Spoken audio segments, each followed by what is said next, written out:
Assalamualaikum warahmatullahi wabarakatuh. Izinkan saya memperkenalkan diri. Nama saya Alendra Syafika, NPM 2315061001 dari kelas PSTIA. Di sini saya akan menjelaskan tentang arsitektur topologi dari suatu organisasi yang dimana saya menggunakan topologi dari PT Persero PLN UP3 Palembang. Di sini saya menggunakan referensi jurnal dari Universitas Bina Dharma, yaitu berjudul Analisis Infrastruktur Jaringan PLN Persero di UP3 Palembang, yang disusun oleh Randy Julian Dwi Saputra sebagai referensi jurnal yang saya pakai. Sebelum membahas arsitektur topologi dari PT Persero PLN, saya akan menjelaskan terlebih dahulu apakah itu topologi. Topologi adalah cara perangkat-perangkat terhubung satu sama lain, baik secara fisik maupun logis, yang dimana terdapat beberapa jenis utama seperti topologi bus, yang di mana semua perangkat terhubung dalam satu jalur komunikasi. Lalu ada topologi ring, yaitu yang membentuk lingkaran tertutup untuk mengirim data searah atau dua arah. Lalu ada topologi star dengan satu perangkat pusat menghubungkan eh, perangkat pusat ke semua node lainnya. Lalu ada topologi mesh yang dimana setiap perangkat dapat terhubung langsung ke perangkat lain. Lalu ada topologi hybrid yang merupakan kombinasi dari beberapa topologi.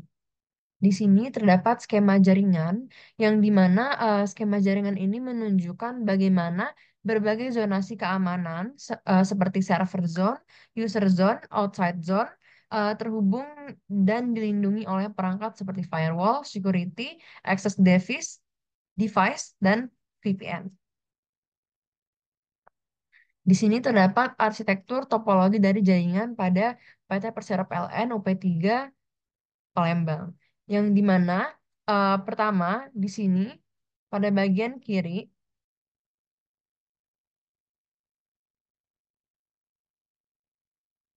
terdapat server. Nah, server terletak di sisi kiri ini dengan alamat IP-nya 192.168.110.1. Nah, server ini berfungsi sebagai penyedia layanan dalam jaringan. Lalu, di sampingnya terdapat switch utama atau core switch yang dimana disebut juga dengan switch 0. Nah, pada switch utama ini adalah pusat utama dari jaringan. Fungsinya itu untuk mendistribusikan koneksi ke switch lain yang berada di lapisan berikutnya. Nah, lalu di sini switch 0 tadi terhubung ke switch distribusi, yaitu switch 1, switch 2, switch 3.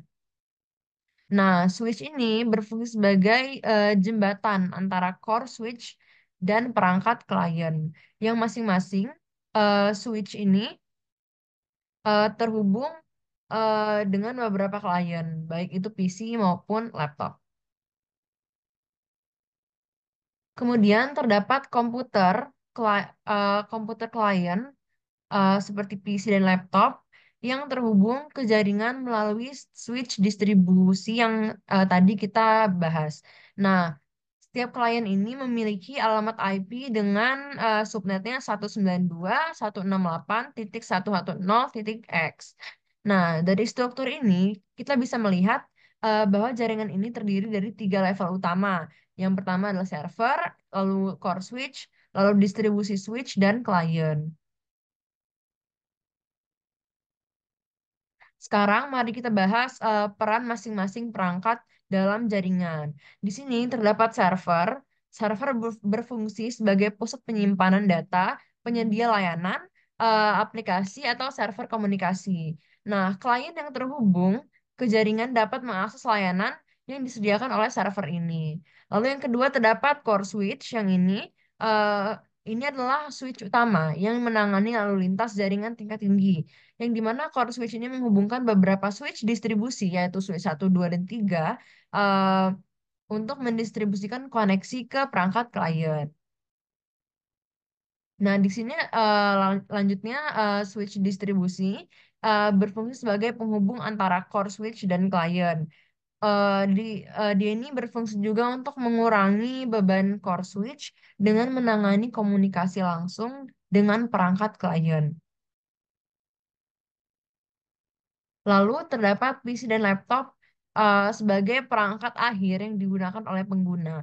Dia ini menggunakan alamat dalam jaringan 192.168.110.x untuk berkomunikasi dengan server dan perangkat lainnya. Nah, pada diagram ini kita dapat melihat bahwa koneksi antara perangkat itu ditampilkan dalam dua jenis garis, yaitu garis hitam solid yang menghubungkan switch yang server dengan switch nol. Nah, garis hitam solid ini menunjukkan koneksi aktif yang digunakan saat ini. Lalu terdapat juga garis hitam putus-putus yang menunjukkan koneksi cadangan atau koneksi yang belum diaktifkan. Nah, keberadaan koneksi cadangan ini penting untuk meningkatkan redundansi dan keandalan jaringan, sehingga jika ada kegagalan di salah satu jalur lalu lintas, data tetap bisa berjalan melalui jalur alternatif. Nah, jaringan ini memiliki beberapa karakteristik yang penting yang membuatnya lebih efisien dan scalable. Yang pertama, dia menggunakan IP address dengan klasi C, yaitu adalah private IP, yang menunjukkan bahwa jaringan ini adalah jaringan internal atau LAN, Local Area Network, yang hanya bisa diakses dalam jaringan lokal dan tidak dapat digunakan secara langsung di internet tanpa konfigurasi tambahan seperti NAT. Nah, lalu topologi ini juga menggunakan switch untuk koneksi LAN. Nah, switch ini digunakan untuk meningkatkan kecepatan transfer data dibandingkan hub, lalu mengurangi collision karena setiap perangkat memiliki jalur komunikasi sendiri melalui switch. Nah, yang ketiga, topologi bertingkat atau hierarkis yang memberikan efisiensi dan kemudahan dalam pengelolaan jaringan, memisahkan lalu lintas data antar level utama core, distribusi, dan akses sehingga kinerja jaringan lebih optimal.